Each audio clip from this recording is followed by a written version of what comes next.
मरहबा मरहबा आमद रमजान है, मरहबा खिल उठे मुरझाए दिल ताजा हुआ ईमान है, मरहबा तुझ पे सबके जाऊं रमजान तो अज़ीमो शान है, तुझ में नाज़िल हक़ तआला ने किया कुरआन है। रमजान मरहबा रमजान मरहबा रमजान मरहबा। अल्हम्दुलिल्लाहि रब्बिल आलमीन वस्सलातु वस्सलामु अला सय्यिदिल अंबिया वल मुरसलीन अम्मा बअद अस्सलातु वस्सलामु अलैका या रसूलल्लाह व अला आलिका व अस्हाबिका या हबीबल्लाह अस्सलातु वस्सलामु अलैका या नबी अल्लाह व अला आलिका व अस्हाबिका या नूर अल्लाह। FGN चैनल के नाजरीन, माह रमज़ान मुबारक की आमद आमद है और माह रमज़ान मुबारक की क्या ही बात है माशाल्लाह। इसकी तो हर घड़ी जो है वो रहमतों भरी है, बल्कि माह रमज़ान मुबारक में एक नेकी का सवाब 70 गुना कर दिया जाता है। नफल का सवाब फ़र्ज़ के बराबर और फ़र्ज़ का सवाब ये 70 फ़र्ज़ों के बराबर किया जाता है। इस मुबारक दिनों में हम रोज़े भी रखते हैं और इन रोज़ों को रखने के हवाले से और अपनी सेहत पर ध्यान देने के हवाले से हमने लाया है आपके लिए एक शानदार प्रोग्राम बनाम रमज़ान और सेहत। और इस प्रोग्राम में इस टॉपिक पर बात करने के लिए हमारे साथ हमारे मेहमान, प्यारे प्यारे मेहमान वो जो मौजूद हैं वो मेरे सामने है डॉक्टर तनवीर शेख साहब। माशाल्लाह, कैसे हैं डॉक्टर साहब? अल्हम्दुलिल्लाह। मैं आपको बताऊं डॉक्टर साहब माशाल्लाह ये MS ग्रेजुएट भी हैं और अल्हम्दुलिल्लाह अज़्ज़वजल ये तालुका हेल्थ ऑफिसर भी हैं और तकरीबन पिछले 14 सालों से अल्हम्दुलिल्लाह अज़्ज़वजल पब्लिक हेल्थ डिपार्टमेंट में इतनी खिदमत अंजाम भी दे रहे हैं और लोगों से बड़ा जो है ना वो कनेक्टिविटी है। ग्राउंड ज़ीरो पर रहकर अवामुन नास से मिलना जुलना, इनकी परेशानियाँ देखना, इनकी तकालीफ देखना, ये माशाल्लाह ये काम करते हैं। डॉक्टर साहब, मैं आपको प्रोग्राम में मरहबा वेलकम भी कहता हूँ और सबसे पहला क्वेश्चन जो है वो रोज़े को लेकर जो है मेरे जहन में आ रहा था। एक डाउट होता है, एक बड़ी तादाद रोज़ा रखने को लेकर थोड़ा सा ये फूबिया, थोड़ा सा डर जैसा होता है और ये सोच रहे होते हैं कि यार रोज़ा रखने से मेरे साथ क्या हो गया। क्या रोज़ा रखने के दुनियावी भी कोई फ़वाइद है? दीनी फ़वाइद तो माशाल्लाह हमने बड़े सुने हैं कि माशाल्लाह जन्नती नेमतें भी मिलती हैं और आखिरत में बड़ा सरमाया है, तो दुनिया में भी क्या रोज़ा रखने के फ़वाइद हमें हासिल होते हैं? जी बिल्कुल। सबसे पहले तो तमाम नाजरीन को बहुत बहुत मुबारक हो रमज़ान की आमद। और हम बात करेंगे इंशाल्लाह कि दुनियावी या सेहत के हिसाब से रमज़ान मुबारक में रोज़ा रखने के क्या क्या फ़वाइद होते हैं। जी बिल्कुल। आज से नहीं, बहुत अरसे से दुनिया के जितने भी पुराने मेडिसिन हैं, चाहे वो इंडियन मेडिसिन हो, चाइनीज़ मेडिसिन हो, अरेबिक मेडिसिन हो, हर जगह पे कुछ अरसे तक भूखे रहने की बहुत सारे फ़वाइद बताए गए हैं। अल्फाज अलग अलग इस्तेमाल किए गए अपने अपने रीजनल लैंग्वेज के हिसाब से, लेकिन हर एक मेडिसिन में भूखे रहने के बहुत सारे अल्फाज मौजूद हैं और उसके बहुत सारे फ़वाइद मौजूद हैं। अंग्रेजी में फास्टिंग कहते हैं, अंग्रेजी में फास्टिंग कहते हैं, कोई उसको रोज़ा कहता है, उर्दू में रोज़ा कहते हैं, अरबी में भी जो है सौम भी कहते हैं। हमारे हिंद में जो है वो क्योंकि हिंदी लैंग्वेज है तो उपवास अमूमन कहते हैं। जी तो इस तरह से इसकी बात की गई है। जी दीनी किताबों में अक्सर पढ़ते हैं कि इंसान को उसकी पीठ सीधी रखने के लिए चंद लुक़्मे काफ़ी होते हैं। बिल्कुल ऐसे ही। तो हकीकतन जितना खाना दिन भर में खाया जाता है उसकी ज़रूरत इंसान को होती नहीं है।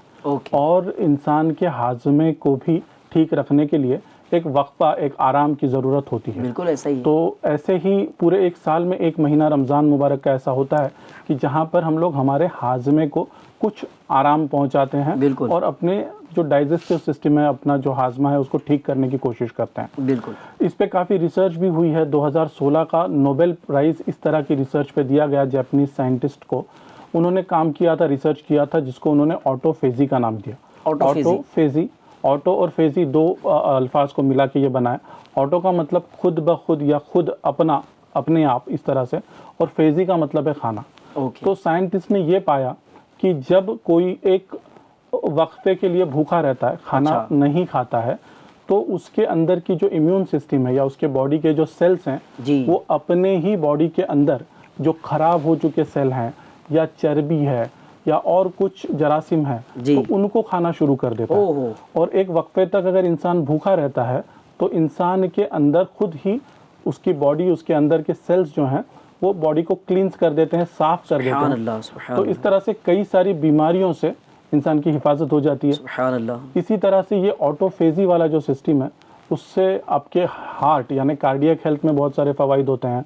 इसका रिसर्च ये भी बताता है कि एक तयशुदा वक्फे तक अगर आदमी भूखा रहे जी। तो उसका अलर्टनेस, उसका जो ब्रेन का फंक्शन है जिसको नर्वस सिस्टम कहा जाता है, उस फंक्शन में भी बहुत सारे फ़ायदे होते हैं। सुभान अल्लाह। रिसर्चर ने यहाँ तक के पाया कि कुछ किस्म के कैंसर में भी इसका फ़ायदा होता है ओह। और इम्यूनिटी तो बढ़ती ही बढ़ती है। बेशक बेशक। तो इस तरह से इसके दुनियावी फ़वाइद भी बहुत सारे हैं। और आप सही। लोगों ने अक्सर देखा होगा कि जिनका वज़न कुछ ज़्यादा है, जिनको डाइट करना होता है, तो बहुत सारे डाइट आप उठा के देख लें तो उसमें उन्होंने ये कहा होता है कि इतने घंटे तक मत खाओ। तो ओके। वो जो वक्फा होता है अक्सर 12 घंटे से 16 घंटे के बीच में होता है, अलग अलग लोगों के लिए तकरीबन अलग अलग। 10-12 या 14 घंटे तक बंदा जो है नहीं खाता जी। है और उसके जिस्म में ऑटोफेजी का ये अमल होता है और इस ऑटोफेजी के अमल से उसके बॉडी का इम्यून सिस्टम स्ट्रांग होता है। यानी इम्यून सिस्टम से बॉडी के वो सेल्स हैं या वाइट ब्लड सेल्स हैं जो जनरेट होते हैं और इस तरह की बीमारियों को, इस तरह की जो है वो तकालीफ को जो है अल्हम्दुलिल्लाह अज़्ज़ा वजल दूर कर रहे होते हैं। क्या बात है माशाल्लाह। दिन इस्लाम में इस रोज़े के हुक्म की माशाल्लाह कि बंदा रोज़ा भी रखे। मुझे हदीस पाक याद आई, हदीस पाक में फरमाया गया सूमु तसीहु, रोज़ा रखो सेहतमंद हो जाओगे। तो सुभान अल्लाह, ये कब फरमाया गया? आज से कई साल पहले जो है वो नबी पाक सल्लल्लाहु अलैहि वसल्लम ने फरमाया कि रोज़ा रखो सेहतमंद हो जाओगे। और रिसर्च हो रही है 2016 में कि ऑटोफेजी का ये अमल जो है सुनने मिला। अच्छा, तो इसी बात पे मुझे भी एक शेर याद आया। अच्छा। 1000 फलसफियों की चुना चुनी बदली, नबी की बात बदलनी न थी नहीं बदली। अल्लाह अकबर, सुभान अल्लाह। नबी की बात ना बदलनी थी और ना बदली, अल्हम्दुलिल्लाह अज़्ज़ा वजल। मैं यूँ आगे मूव कर रहा हूँ कि ह्यूमन डाइजेस्टिव सिस्टम पर थोड़ा सा बात कर लेते हैं कि ज़ाहिर है एक रूटीन है, सुबह नाश्ता करेगा, दोपहर में खाना खाएगा, रात में खाना खाएगा, तो वो एक डाइजेस्टिव सिस्टम जो है हमारा जो हज़म होने का मामला है वो सेट होता है। लेकिन क्या रमज़ान मुबारक में जब हम दोपहर में खाना स्किप करते हैं या इस वक्त हमारे डाइजेस्टिव सिस्टम का क्या मामला होता है? क्या डाइजेस्टिव सिस्टम ये पहले जैसे काम कर रहा था उसी तरह काम कर रहा था या उसमें कोई चेंजेस होते हैं? अगर इस पर भी आप हमारे नाज़रीन को कुछ जो है वो बताएं, हमारी मालूमात में इजाफा करें। जी इंशाल्लाह। तो पहले तो जो बात थोड़ी सी नामुकम्मल रह गई थी उसको मुकम्मल कर दें कि हमने बात कर रहे थे कि 12 से 16 घंटे तक भूखे रहना, ये बहुत सारे डाइट्स में भी लोग शामिल करते हैं और इसको कहा जाता है इंटरमिटेंट फास्टिंग, कि एक 12 से 16 घंटे तक ना खाया जाए, जिसकी वजह से आपका मेटाबॉलिज्म बढ़ता है, आपका इम्यूनिटी जिसको बोलते हैं कुव्वत मुदाफ़ियत वो बेटर होता है। तो इंटरमिटेंट फास्टिंग जो है उसको लोग बहुत कोशिशें करके अपने रोज़मर्रा की ज़िंदगी में लाने की कोशिश कर रहे हैं और रमज़ान मुबारक में हमें इसको तोहफे के तौर पे यूँ समझिए कि अता किया गया कि हम इंटरमिटेंट फास्टिंग भी कर रहे हैं और ऑटोफेजी जो साइंटिफिक कंसेप्ट है उसका भी फ़ायदा हम लोग उठा रहे हैं। मल्टीपल एडवांटेजेस है, यहाँ भी एडवांटेज, दुनिया भी संवर जाएगी, आखिरत भी संवर जाएगी, सेहतमंद भी हो जाएंगे। और जो हेल्थ कॉन्शियस है, यानी आज का वो टाइम जहाँ फूड कल्चर को इतना प्रमोट किया जा रहा है, तो वहाँ वो जो बंदा हेल्थ कॉन्शियस है इंशाल्लाह उसकी सेहत पे इंशाल्लाह इजाफा होगा। वो जो मेरा क्वेश्चन था मजीद के डाइजेस्टिव सिस्टम के बारे में हम लोग बात कर रहे हैं। तो डाइजेस्टिव सिस्टम का जो पहला स्टेप है, हम लोग ये समझते हैं कि खाना जो मुंह के अंदर जाने के बाद शुरू हुआ जी, तो उससे भी पहले एक बहुत अहम स्टेप है जिसको हम लोग खाने का वजू कहते हैं, कि जो हम लोग हाथों से खाते हैं उसकी सफाई, ये बहुत ज़्यादा इम्पोर्टेंट है। तो वो जो सफाई है, हाथ धोना, कोई भी साबुन या हैंड वॉश जो आप इस्तेमाल करते हैं उससे हाथ धोना और कुछ अरसा उसके लिए इस्तेमाल करना। ऐसा नहीं कि फटाफट पानी से हाथ भिगाए और चले गए, ऐसा नहीं, उसके कुछ स्टेप हैं, वो स्टेप भी मैं इंशाल्लाह बताऊंगा। हाथ धोना तो फॉर्मली ये हाथ हो गया, हाथ धोना।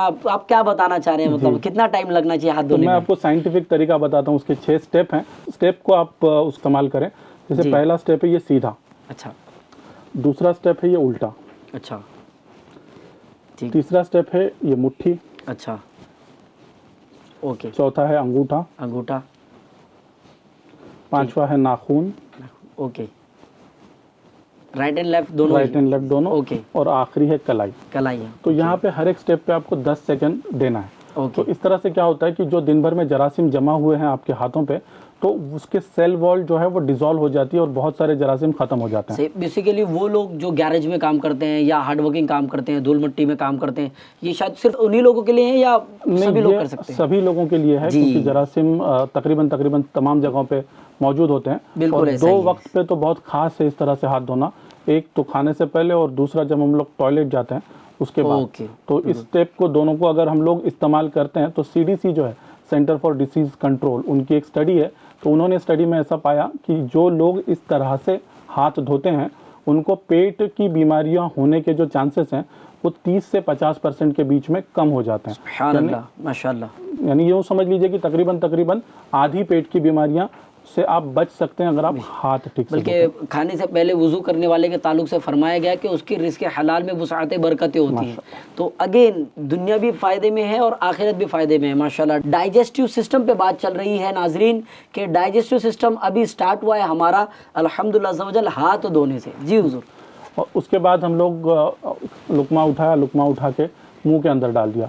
तो मुंह के अंदर जो आज़ा हैं, जो ज़बान है, दांत है और जो लुआब बनता है जिसको थूक या सलाइवा बोलते हैं जी, उन सभी का भी डाइजेस्टिव सिस्टम में बहुत अहम रोल है।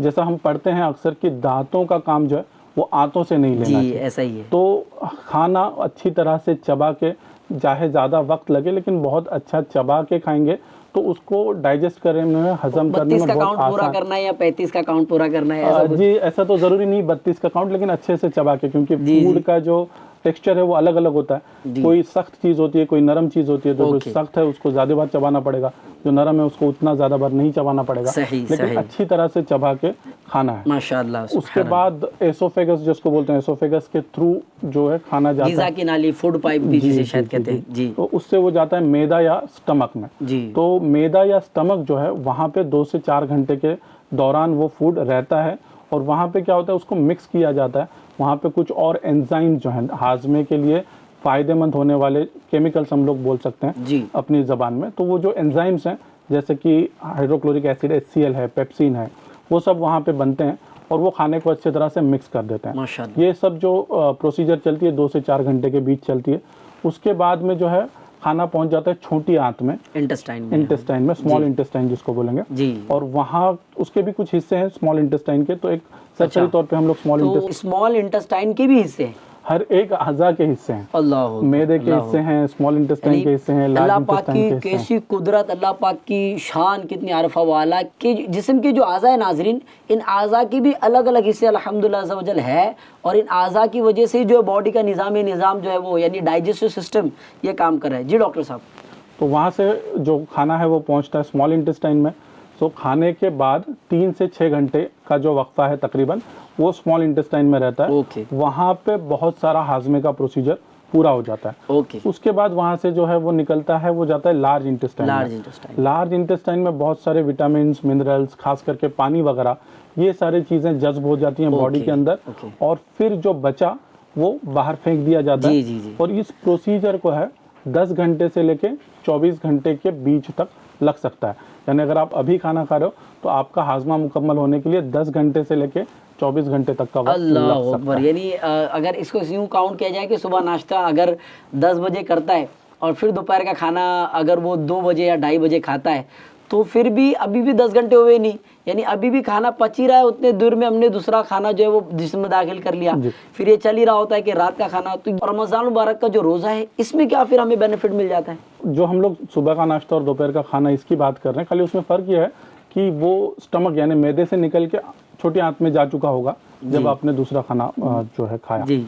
रमज़ानुल मुबारक की बात करें तो हमने पहले इंटरमिटेंट फास्टिंग की बात करी है। अल्हम्दुलिल्लाह। तो इंटरमिटेंट फास्टिंग जब 12 से 16 घंटे अगर भूखे रहते हैं तो फिर हम लोग ऑटोफेजी और उसके फ़वाइद की तरफ जाते हैं। जी। तो रमज़ान मुबारक में अक्सर होता यह है कि हम लोग सहरी में खाते हैं, जी। फिर इफ्तारी में कुछ खाते हैं जी। और उसके बाद बहुत सारे लोगों का ये मामूल होता है कि सोने से पहले भी कुछ ना कुछ खाते हैं। जी। तो 3 जो मील्स हैं जो बाकी दिनों में हम लोग ले रहे हैं, तो वो 3 मील्स हम लोग यहाँ पे भी ले रहे हैं। जी। और जितना हम लोग को खाना चाहिए, जैसे बॉडी को एनर्जी जो मिलती है तो वो मिलती है कैलोरीज के जरिए। अच्छा। जैसे गाड़ी चलती है पेट्रोल पे, डीजल पे, तो इंसान का जिस्म चलता है कैलोरीज पे। अभी तो लोगों ने स्मार्ट वॉच भी पहनी है कि वो कैलोरीज है, कैलोरीज बर्न करना है। जी, जी। और बस ये है कि पता है कैलोरीज है, कैलोरीज बर्न करना है, स्मार्ट वॉच में बता रहा है। कैलोरीज है क्या? कि कैलोरीज एक्चुअली एक यूनिट है मापने का, जिसको यूनिट बोलते हैं ना। अच्छा, तो वो यूनिट है। तो होता क्या है कि जब इंसान खाना खा लेता है, हम लोग डाइजेस्टिव सिस्टम पे बात कर रहे थे, तो खाना खा लेता है, खाना खाने के बाद में उसका जो कन्वर्जन है वो चेंज होके ग्लूकोज, शक्कर जिसको बोलते हैं आम ज़बान में, तो ग्लूकोज में आखिर में जाता है। और वो ग्लूकोज जला के कैलोरीज बनती हैं और उस कैलोरीज से इंसान के हम लोग जो काम अंजाम देते हैं वो सारे एनर्जी काम- जो जनरेट होती जी, है जी। उस एनर्जी को उसका जो यूनिट काउंट है करने का कैलोरीज। जो है वो काउंट करने का जो जी। यूनिट है वो कैलोरीज है। जी। और इससे हमें पता चलता है कि हमारे अंदर कितनी एनर्जी जनरेट हुई और कितनी कैलोरीज जो है हमारी बर्न हुई, कितनी एनर्जी जो है हमने बॉडी में यूटिलाइज की, अगर मैं गलत नहीं हूँ तो। जी हुजूर, तो मजीद। इसमें आमतौर पे होता यह है कि जितनी कैलोरीज की हमें ज़रूरत है उससे कई ज़्यादा कैलोरीज हम लोग कंज्यूम करते हैं, खाते हैं। अल्लाह तो जो यूज़ नहीं होती वो फिर चर्बी के तौर पे इंसानी जिस्म के अंदर जमा हो स्टोर जाती है, हो स्टोर हो जाती है, जाती जमा है। हो जाती है। तो इससे मोटापा भी बढ़ता है। और एक ये भी बात है कि इंसान का खाना जो खाया जाता है उस खाने को पचाने में 10 से 20% एनर्जी लगती है। यानी एक बड़ा हिस्सा जो है, जो खाने से हमें एनर्जी मिलती है, वो उसी खाने को पचाने के लिए भी लग जाती है। तो इतने सारे खाने की दरअसल जिस्म को ज़रूरत नहीं होती, और जिस्म को जितनी ज़रूरत है उतना या उससे भी ज़्यादा रमज़ान मुबारक में तो हम लोग खा ही लेते हैं। अब आप जो है वो मुझे भजिया खाने से मना करेंगे या करिंगड़ खाने से मना करेंगे या और कोई फ्रूट्स या इस तरह से, तो शायद मेरा दिल न माने और मैं ये सोचूं कि मैं तो, यानी रमज़ान मुबारक में इतनी अच्छी अपॉर्चुनिटी होती है कि एट अ टाइम बहुत सारी जो है ना वो नेमतें दस्तरखान पे मौजूद होती हैं। तो अब बंदा क्या करें, इसमें कैलोरीज को मद्देनज़र रखें या दिगर ग़िज़ाइयत की चीज़ें जो हैं इनको मद्देनज़र रखें, या एक बेसिक जो हमारा खाना हो या हमारा बेसिकली जो एक इफ्तार हो, तो इसमें हमारे लिए क्या होना चाहिए? अगर इस पर मज़ीद कुछ आप रहनुमाई फरमाएं। ये जो खाने के बड़े कंपोनेंट्स हैं, तो हम लोग खाने में क्या खाते हैं तो उसके बड़े जो कंपोनेंट हैं उसमें सबसे बड़ा कंपोनेंट होता है कार्बोहाइड्रेट। ओके। कार्बोहाइड्रेट यानी कि चावल, रोटी, इस तरह की चीज़ें। जी। उसके बाद वाला कंपोनेंट है प्रोटीन। ओके। उसके बाद वाला कंपोनेंट है फैट्स। ओके। और उसके बाद आता है पानी, विटामिन्स, मिनरल्स, फाइबर्स वगैरह वगैरह। तो कार्बोहाइड्रेट जो है वो सबसे आसानी से हजम होने वाला, सबसे आसानी से पचने वाला जी इस तरह का कंपोनेंट है। ओके। तो कार्बोहाइड्रेट्स को पचने में तकरीबन 2 से 4 घंटे लगते हैं। अच्छा। अब इसमें भी 2 हिस्से हैं। कार्बोहाइड्रेट्स में होता है सिंपल कार्बोहाइड्रेट और कॉम्प्लेक्स कार्बोहाइड्रेट। जी। तो सिंपल कार्बोहाइड्रेट का सबसे आसान एग्जाम्पल अगर है जो हमारे घर में शक्कर है। ओके। अगर किसी को बहुत थकावट हो गई है, किसी को पसीने आ रहे हैं, हमको ऐसा लगा कि इसको बहुत थकावट हो गई है, तो हम क्या करते हैं कि फट से एक चम्मच शक्कर उठा के उसके मुंह में डाल देते हैं और उसको फौरी तौर पे बेहतर महसूस होता है। जी। क्योंकि इंसान का जिस्म जो जिस पे चलता है, जो ग्लूकोज है, वही चीज़ है, अलग फॉर्म में, लेकिन वही चीज़ है, ग्लूकोज ही कहते हैं। कई बार शक्कर को ग्लूकोज कहते हुए जो है वो देखा गया है। जी। तो इसको जो है बोलते हैं जो सिंपल कार्बोहाइड्रेट्स है कि जो बहुत जल्दी हजम हो जाता है। तो सिंपल कार्बोहाइड्रेट्स जो है जैसे चावल हो गया, जो शक्कर हो गई, ब्रेड हो गया, मैदा हो गया, वाइट ब्रेड जिसको बोलेंगे, तो ये सारी चीज़ें हैं सिंपल कार्बोहाइड्रेट्स जो आधे से 1 घंटे में हजम हो जाती हैं। और दूसरी जो कार्बोहाइड्रेट्स हैं कॉम्प्लेक्स कार्बोहाइड्रेट। तो उसमें क्या आया, उसमें जैसे गेहूँ आया, जौ शरीफ आ गई, रागी जिसको बोलते हैं, नाचनी जिसको बोलते हैं, वो ज्वार, बाजरा वगैरह, इस तरह की जो चीज़ें हैं ये कॉम्प्लेक्स कार्बोहाइड्रेट में आ गई। तो अब इसमें फ़र्क क्या है कि कॉम्प्लेक्स कार्बोहाइड्रेट में एक तो वक्त ज़्यादा लगता है हाजमे में जी।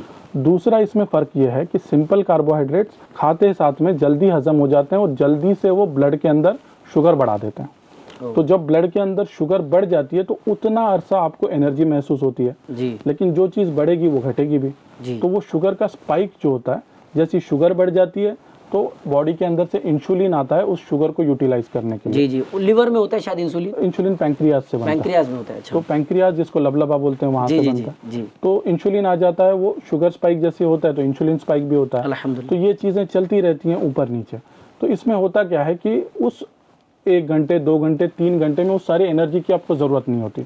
तो जो एनर्जी की ज़रूरत है आपने इस्तेमाल कर ली। जो बच गया उसका क्या, तो उसको पहले तो लीवर के अंदर स्टोर करने की कोशिश करती है बॉडी। उसके बाद जो है जो बचा उसको चर्बी या फैट्स के तौर पे स्टोर करने की कोशिश करती है। तो होता ये है कि आप सिंपल कार्बोहाइड्रेट्स अगर खाते हो तो एनर्जी आपकी एकदम से बढ़ जाती है और फिर बहुत जल्दी घट भी जाती है। लेकिन अगर आप कॉम्प्लेक्स कार्बोहाइड्रेट्स यूज़ करते हो तो शुगर स्पाइक ऐसे नहीं जाता है, वो ऐसे धीरे धीरे धीरे धीरे बढ़ता रहता है। तो वो लंबे वक्त तक थोड़ा थोड़ा करके एनर्जी रिलीज करता है और उसको पूरा दिन जो है या फिर 6 घंटे 8 घंटे तक यूँ कह सकते हैं हम कि सिंपल कार्बोहाइड्रेट से बेटर होता है कॉम्प्लेक्स कार्बोहाइड्रेट जी। तो खाने में जो है वो हम प्रायोरिटी कॉम्प्लेक्स कार्बोहाइड्रेट को दे सकते हैं, इन दिनों में भी देना चाहिए। अच्छा। और ख़ास करके सहरी में जो है, क्योंकि अक्सर लोगों को ऐसा देखा जाता है कि सहरी करते हैं, फिर शुरुआती कुछ घंटे जो है उनमें एनर्जी रहती है और उसके बाद एनर्जी कम हो जाती है, क्योंकि सहरी में ग़िज़ा ऐसी खाई जाती है जो बहुत जल्दी डाइजेस्ट हो जाए या शुगर स्पाइक करे, और उसके बाद वो 2-4 घंटे में शुगर स्पाइक निकल जाता है, तो फिर बहुत कमजोरी महसूस होना, थकावट महसूस होना, इस तरह से चीजें होती। कई बार होता है कि वो सहरी बरोबर नहीं किया लगता, और फिर वो सारा जो है ना वो इल्ज़ाम कभी घर के इंतजामात में जाता है, कभी किसी और पर जाता है, कभी कोई और बेचारा जो है इसका शिकार बनता है कि फुला ने सहरी प्रॉपर नहीं दी, या सहरी के वक्त अगर मुझे ये मिल जाता। तो ये याद रखें कि आपको सहरी के वक्त ऐसे कॉम्प्लेक्स कार्बोहाइड्रेट्स का इस्तेमाल करना है जिसकी वजह से आपके बॉडी का शुगर लेवल जो है वो सस्टेन रहे, यानी सडनली इंक्रीज ना हो, सस्टेन रहे, और बॉडी उस तरह से जो है कार्बोहाइड्रेट को जो है वो इस्तेमाल करें, और आप लॉन्ग टर्म तक, लंबे समय तक जो है वो सेहत याब रहें, जिसकी वजह से माशाल्लाह आपको ज़्यादा लॉन्ग टर्म एनर्जी मिले और बहुत जल्दी आप सुस्त नहीं हो। ऐसा ही जो है डॉक्टर साहब माशाल्लाह तवज्जो दिला रहे हैं जी। तो जो कॉम्प्लेक्स कार्बोहाइड्रेट हैं उसके जो एग्जाम्पल हैं, जैसे गेहूं है, तो गेहूं की आप रोटी खा रहे हैं, उसका जो ब्राउन कलर का जिसको हम लोग बोलते हैं वो हिस्सा निकाल के हम लोग रिफाइंड आटा इस्तेमाल करते हैं, वैसा ना करें। पूरा जो है गेहूं, पूरा पिसा हुआ गेहूं, उसका आटा इस्तेमाल करें। वो जो छन्नी से छान कर अच्छा आटा देते तो वो नहीं करें, वो ना करें, क्योंकि उसके अंदर छाने हुए आटा जो है पूरा ले लेना। जी, क्योंकि उसमें फाइबर भी है, और रिफाइंड वाला जो आटा है वो सिंपल कार्बोहाइड्रेट्स की तरफ चला जाता है। अच्छा। और ये जो है वो कॉम्प्लेक्स कार्बोहाइड्रेट है। मुकम्मल आटा ले ले, उसकी रोटियां बना ले और उसकी रोटियां जो है इस्तेमाल करें जी। जौ जो है, जौ शरीफ, वो भी बहुत अच्छा जरिया है, सुन्नत भी है, और बहुत अच्छा एग्जाम्पल है कॉम्प्लेक्स कार्बोहाइड्रेट का। जो लोग खा सकते हैं वो ज्वार, बाजरा, रागी, नाचनी, इस तरह की चीज़ें इस्तेमाल करें, ये कार्बोहाइड्रेट्स है। और सब्जी में भी हम लोग अगर देखें तो आलू जो है, पोटैटो, वो सिंपल कार्बोहाइड्रेट है, बहुत जल्दी हजम हो जाता है, और बाकी दूसरी जो सब्जियां हैं उसमें थोड़ा सा आलू से शुगर लेवल बहुत ज्यादा ही शूट कर जाता है, या बहुत ज्यादा इंक्रीज हो जाता है। तो डायबिटीज वालों को भी हम लोग मना करते हैं कि आलू ना खाएं। उसकी वजह यही है कि जल्दी हजम हो जाता है, शुगर स्पाइक करता है, जैसे शुगर स्पाइक करेगा तो इंसुलिन स्पाइक होगा, और अगर ये बार बार होता रहेगा तो एक वक्त ऐसा आ जाता है कि बॉडी उस इंसुलिन को रेजिस्ट करना शुरू करती है, रेजिस्टेंट बन जाती है। तो इंसुलिन रेजिस्टेंट हो जाता है, और फिर जो है वो डायबिटीज होने के कई जो वजूहत है उसमें से एक वजह है इंसुलिन रेजिस्टेंस, तो वो डायबिटीज की तरफ भी जा सकता है, जिसको टाइप 2 डायबिटीज कहते हैं। तो ये कार्बोहाइड्रेट्स की बात कर ली हमने जी। तो इसमें सिंपल कार्बोहाइड्रेट्स हो गया, कॉम्प्लेक्स कार्बोहाइड्रेट, यानी कोशिश ये करनी है कि सहरी के वक्त जो है वो कॉम्प्लेक्स कार्बोहाइड्रेट का हमारी जो है वो ग़िज़ा में इस्तेमाल करना है। माशाल्लाह, बहुत अच्छी तवज्जो दी आपने। दूसरा कंपोनेंट जो है वो प्रोटीन्स है। तो प्रोटीन्स और कार्बोहाइड्रेट्स दोनों के अंदर एनर्जी जो है वो तकरीबन सेम रहती है। अच्छा, 4 किलो कैलोरी। अच्छा, मैं प्रोटीन सुनता हूँ या मैंने कहीं प्रोटीन सुना है तो मुझे फौरन याद आता है कि प्रोटीन बोले तो गोश्त ही खिलाएंगे या गोश्त जैसा ही कुछ होगा, या प्रोटीन मतलब गोश्त, ये शायद मेंटालिटी हो सकता है हमारे नाज़रीन में भी ऐसा कुछ होगा। तो ये क्लियर हो जाए कि प्रोटीन मजीद क्या। तो प्रोटीन जो है उसकी एनर्जी और कार्बोहाइड्रेट की एनर्जी तकरीबन सेम रहती है, 4 किलो कैलोरीज पर ग्राम रहती है। प्रोटीन्स का हाजमे का वक्त जो है वो कार्बोहाइड्रेट्स के हाजमे के वक्त से ज़्यादा होता है, 3 से लेकर 6 घंटे के बीच में ये वक्त होता है। इसके अंदर भी कुछ प्रोटीन्स जो हैं वो जल्दी हजम हो जाते हैं, कुछ प्रोटीन्स को और ज़्यादा टाइम लगता है, जैसे कि चिकन, अंडा, फिश, ये जल्दी हजम होने वाले प्रोटीन्स हैं। और रेड मीट जो है, लाल मीट जो है वो ज़्यादा वक्त लेता है, और काफ़ी अरसा जो है दूध से बनने वाला प्रोटीन, जिसको चाहे आप चीज़ लें, पनीर लें या दूध ऐसी ही ले लें, तो उसके अंदर भी जो प्रोटीन मौजूद है उसको भी ज़्यादा टाइम लगता है। तो इसके लिए जो प्रोटीन हम लोग अगर इस्तेमाल करते हैं ज़्यादा क्वांटिटी में अपने सहरी के अंदर, तो वो एक लंबे वक्त तक अपने को ऐसा एहसास दिलाता है कि पेट जो है वो खाली नहीं है, पेट में कुछ तो है, और उसके साथ साथ एनर्जी भी धीरे धीरे रिलीज होती रहती है। दूसरा फ़ायदा प्रोटीन का यह है कि प्रोटीन जो है वो मसल, अपने जो मसल्स हैं वो प्रोटीन ही होते हैं, तो प्रोटीन से ही बनते हैं, तो उसको बोला जाता है building block of the body. तो बॉडी जिससे बनती है, जैसे ईंट से इमारत बनती है, तो उस तरह से बिल्डिंग ब्लॉक से प्रोटीन्स के जरिए बनता है। अल्हम्दुलिल्लाह। तो प्रोटीन्स को अगर आप ज़्यादा क्वांटिटी में रखेंगे तो आपके मसल्स को बनने में फ़ायदा होगा। बिल्कुल। कई बार ऐसा होता है कि रमज़ान मुबारक में काम करने की वजह से और थोड़ा रोज़ा और कुछ और दीगर वजूहत से प्रोटीन्स थोड़े से ब्रेक डाउन भी होना शुरू होते हैं, अगर हमारी ग़िज़ा अगर सही नहीं रहे, तो इसके लिए प्रोटीन्स को इंक्लूड करना भी इम्पॉर्टेंट है। लेकिन प्रोटीन ज़्यादा बेहतर हमारे एनवायरनमेंट के हिसाब से जो है वो है चिकन, फिश और अंडा। ये प्रोटीन हमारे एनवायरनमेंट के हिसाब से, इंडियन एनवायरनमेंट के हिसाब से ज़्यादा मुफीद है। लेकिन अब ये अंडा है, फिश है या जो दीगर जो चिकन है, तो ये तो जल्दी डाइजेस्ट भी हो जाते हैं, तो क्या इनका इस्तेमाल जो है वो एक कब तक यानी हमको फ़ायदा दे सकता है, या इसके साथ कुछ और ऐड कर लेने में जो डे टू डे लाइफ से कनेक्ट करता हूँ, या दूध ही ज़्यादा इसमें इस्तेमाल किया जाए? एक तो दूध है और दूसरा है फाइबर।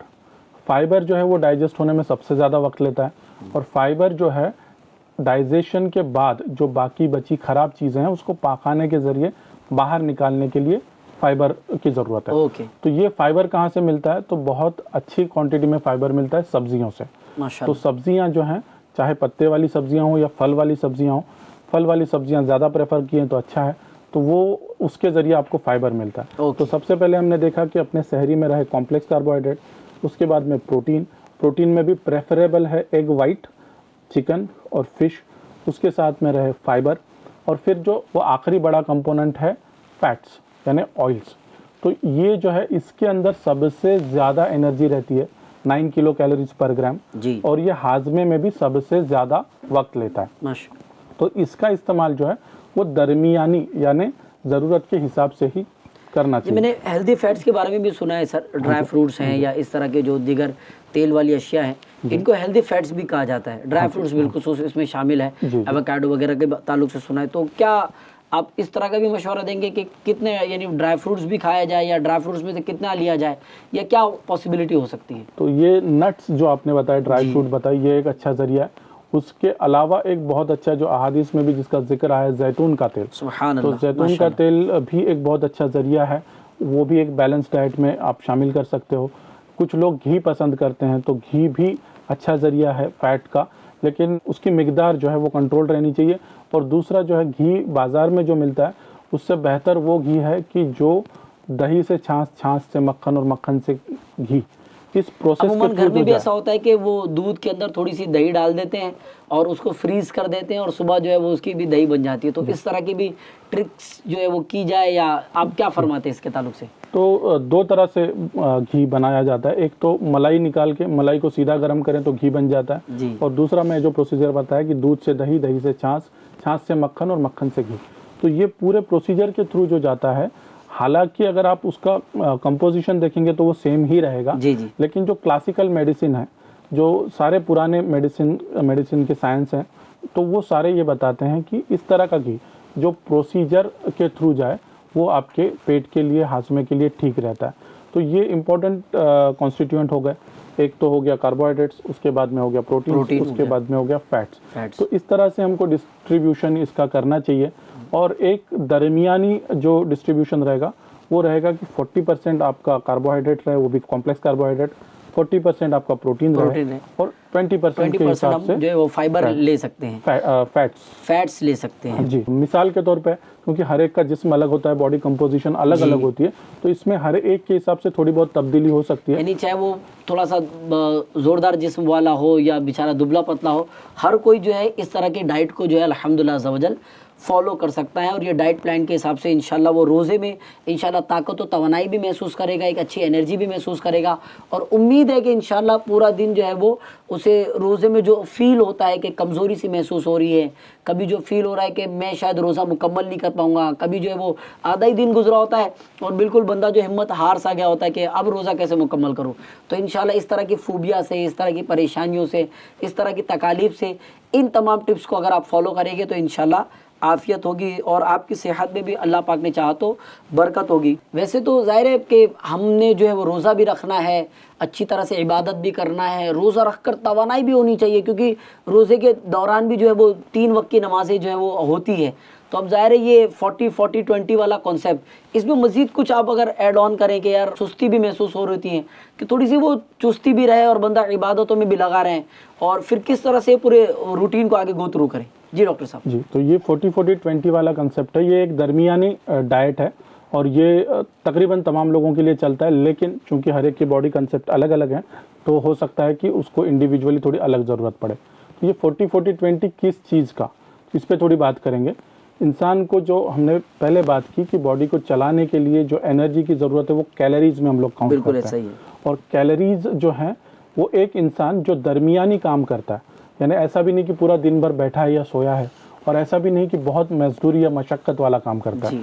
जो दरमियानी काम करता है तो उसको पर किलोग्राम 30 से 35 कैलोरीज पर डे लगती है।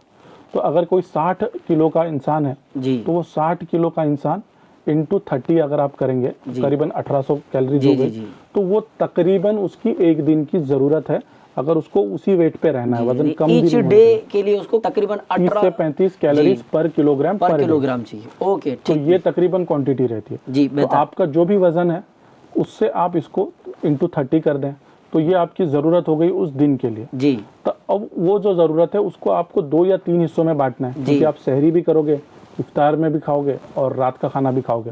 तो उस 30 से 35 किलो कैलोरीज को आप 3 हिस्से में डिवाइड कर दोगे।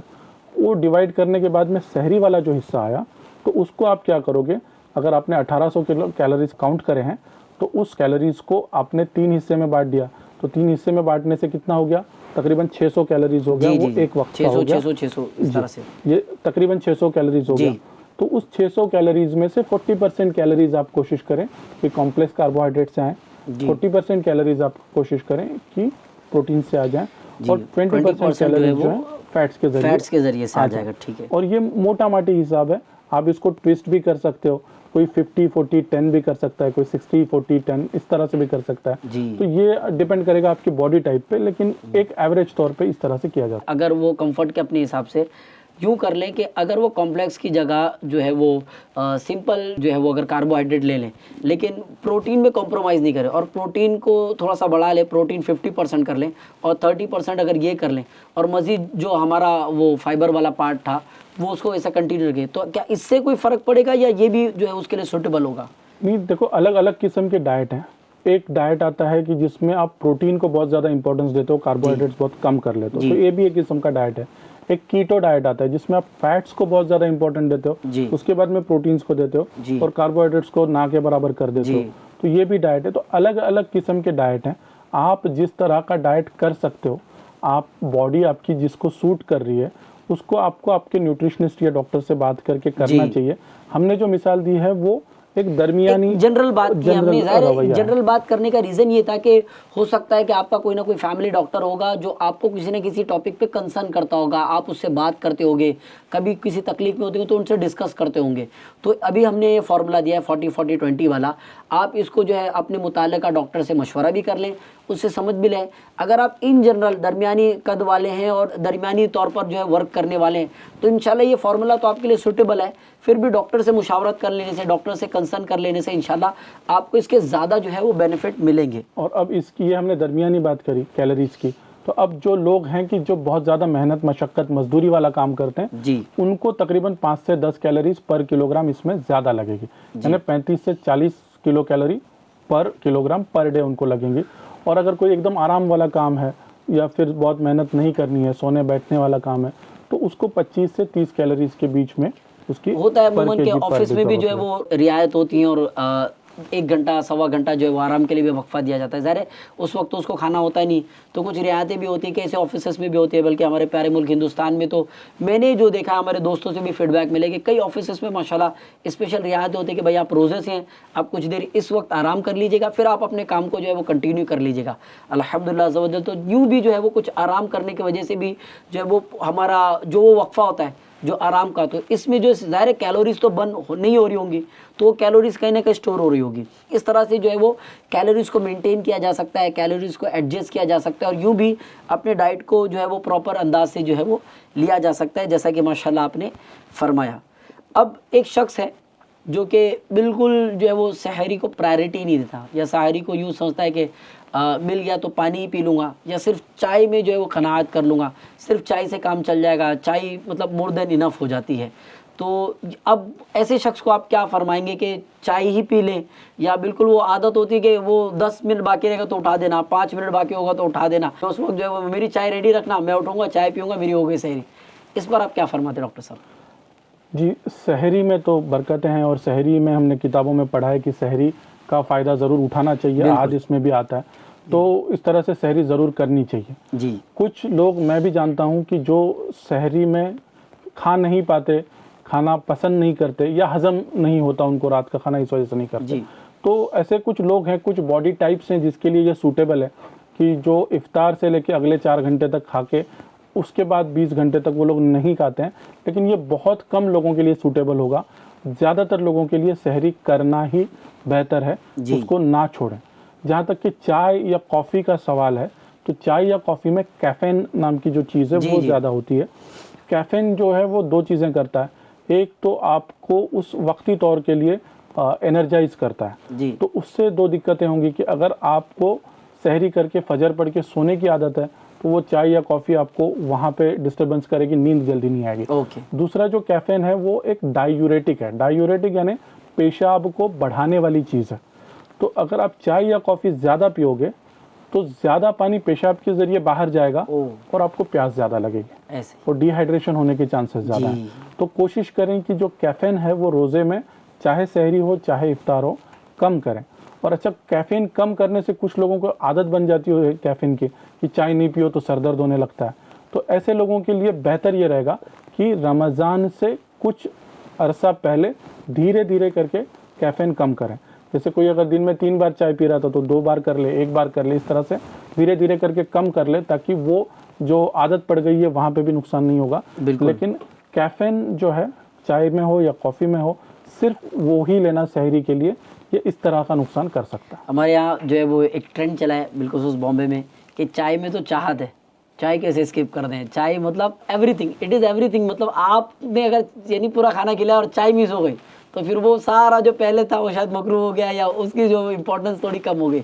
लेकिन चूंकि ज़ाहिर एक हाइप मिली हुई है चाय को, तो शायद नाज़रीन को भी ये लगता होगा कि चाय से जो है बहुत सारी चीज़ें जो है इस पर गुजारा किया जा सकता है। तो मैं आपको डॉक्टर साहब की तरफ से जो है मैं आपको भी रिक्वेस्ट करूँगा कि प्लीज़ आप अपनी सेहत का ख्याल रखें, आप अपनी डाइट मेंटेन रखें। माह रमज़ान मुबारक में जितना आप सेहतमंद होंगे उतना ज़्यादा इबादतें जो है वो अल्लाह की रहमत से कर पाएंगे। चूँकि ज़ाहिर है हमारे जो एपिसोड का एक वक्त जो है मुअय्यन, एक वक्त जो है हमारा तय है और ये वक्त बिल्कुल मुकम्मल होने को है। इंशाल्लाह इसी तरह की बेहतरीन मालूमात के साथ अगले हफ्ते भी इंशाल्लाह आपकी खिदमत में हाजिर होंगे। प्रोग्राम का नाम याद रखिएगा, रमज़ान और सेहत। और इसी तरह की ढेर सारी मालूमात के लिए आप देखते रहिए FJN चैनल। सल्लु अलल हबीब सल्लल्लाहु ताला अला मुहम्मद सल्लल्लाहु ताला अलैहि वसल्लम। मरहबा मरहबा आमद रमज़ान है, मरहबा खिल उठे मुरझाए दिल ताज़ा हुआ ईमान है, मरहबा तुझ पे सबके जाऊं रमज़ान तो अज़ीम शान है, तुझ में नाज़िल हक़ तआला ने किया कुरान है। रमज़ान मरहबा, रमज़ान मरहबा।